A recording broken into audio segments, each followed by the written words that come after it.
Pero wala tayong wala dyan mga kapatid. Okay,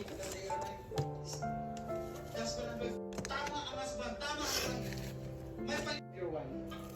And at the end of the day, let us anak na maganda ang husband, may paliwanag yung maganda ako. This is always right naman. But again mga kapatid, sa ating pong lesson sa gabing ito, yun nga, balik tayo doon sa they will miss us if we will gone. Second, let's give Mommy,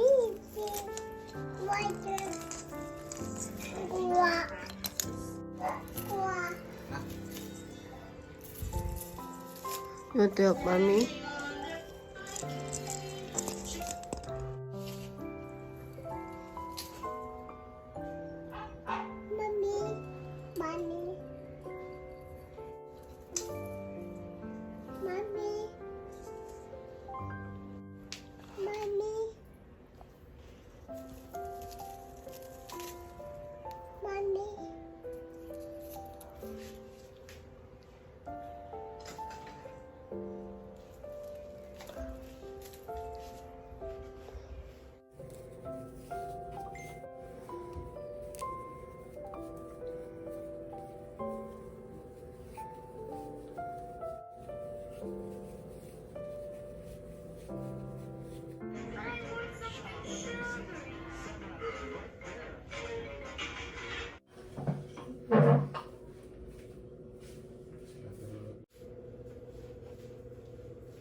Again.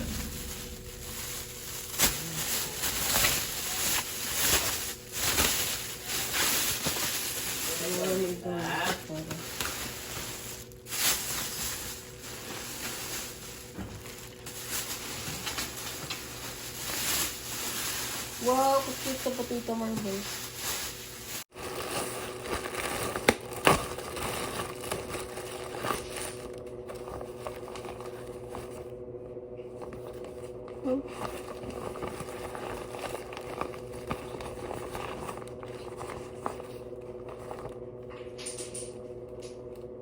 Mubay, tag-half na lang. Ang ilahang kon ba umbok, half na lang. Take, dawa. Tara. Pichay? Half na lang, dili na buo. Ito nga. Mahal lang gulay.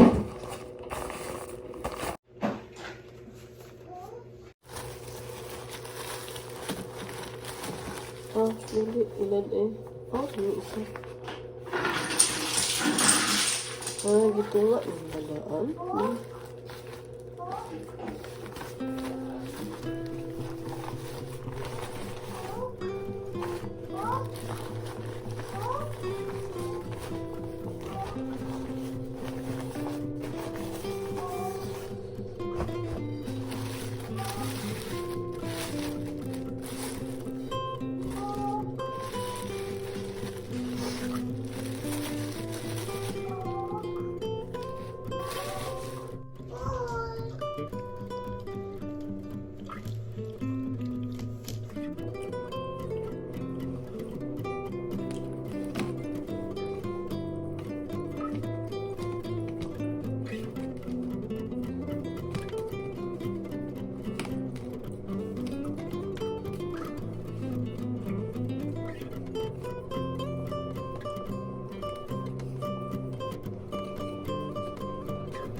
Let's eat! And pag merong gulay, favorite ko talaga is yan. Ginamos. Mamigid siya. Yum, yum, yum. And pakagising lang ng aming baby girl. Ayan, lagi talaga siyang ganyan naiiyak kapag nagising. Pero tulog pa din. And so, it's time to prep my hair. Kasi alam mo naman, madami tayong buhok. Makapal yung buhok. Pero mas makapal pa yung buhok ko dati when I was still, single. But when I gave birth talaga, wala na akong time mag-salon. And yan, tinatali ko na lang yung diretso yung hair ko. And now I'm having a problem with hair fall. As in, ang dami nalalagos ng buhok. But they said, effect daw ito ng pag-breastfeed. So, ayun, as part of my postpartum. Ayun siya, ang dami hair fall. Ayun, so lagi at the background. And ready siya sa aming mga baon. So, nagda-drive ako ng e-bike. Ayun. So, let's go to the office.